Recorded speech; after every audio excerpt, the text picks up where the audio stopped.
చిన్ని కథలు చెప్పనాకి స్వాగతం. రాజుగారి తీర్పు.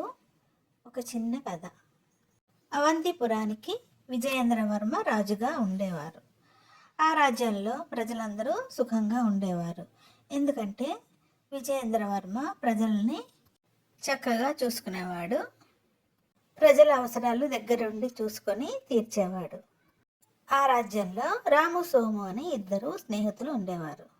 రాము నిజాయితీపరుడు, దైవభక్తి కలవాడు, అబద్ధం ఎప్పుడు ఆడేవాడు కాదు. కానీ సోము అందుకు విభిన్నం.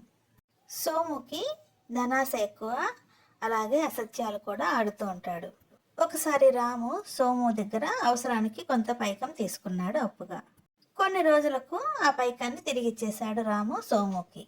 కానీ సోము తనిచ్చిన పైకంలో కొంత పైకం తగ్గిందని రాముతో చెప్పాడు. స్నేహితుడని చూడకుండా కూడా రాము మీద అభాండం వేశాడు సోము.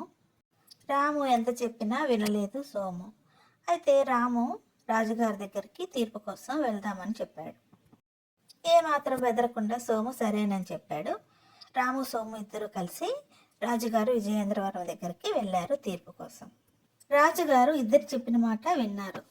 ఇద్దరిలో ఒకరు అబద్ధం ఆడుతున్నారని రాజుగారికి అర్థమైంది. కానీ ఎవరు అన్నది కనిపెట్టాలని రాజుగారు అనుకున్నారు.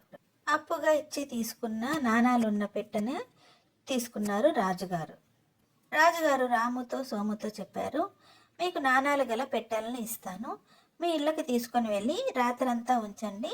మరుసటి నాడు రోజు మీ ఇద్దరు తీసుకుని నాకు వచ్చి చూపించండి అని అన్నారు రాముతో, సోముతో. తనిచ్చిన నాణాల పెట్టెలో ఒక్క నాణం కూడా తగ్గకూడదని హెచ్చరించారు రాజుగారు ఇద్దరికి. నిజాయితీ కలిగిన రాము నాణాల పెట్టెను తీసుకుని వెళ్ళి తన ఇంట్లో దేవుడి గది ముందు పెట్టి దేవుడికి ప్రార్థన చేశాడు. న్యాయం గెలిచి తీర్పు తన వైపు రావాలని దేవుడిని కోరుకున్నాడు రాము. కానీ ధనాశ కలిగిన సోముకి మాత్రం నాణాల పెట్టెలో ఏమున్నాయో, ఎంత ఉన్నదో చూడాలని ఉత్సాహంతో నాణాల పెట్టె తెరిచాడు.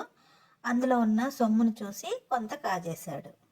నిండుగా ఉన్న నాణాలలో కొంచెం తీస్తే ఎవరికి తెలుస్తుందిలే అని అనుకున్నాడు సోము. మరునాడు రాము, సోము ఇద్దరు రాజుగారి దగ్గరికి వెళ్ళారు. తమకిచ్చిన పెట్టెలను తీసుకొని వెళ్ళారు. నాణాల పెట్టెను తెరిచి చూసిన రాజుగారికి అర్థమైంది ఎవరు అబద్ధం ఆడుతున్నారో అని. రాజుగారు సోముని నిలదీసి అడిగారు, నువ్వు అబద్ధం చెప్తున్నావు కదా అని.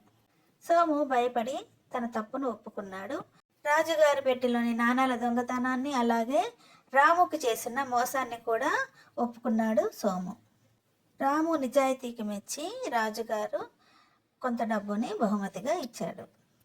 అలాగే రాము చెప్పిన మాట ప్రకారం సోముని భయపెట్టి మందలించి వదిలివేశారు రాజుగారు క్షమించి.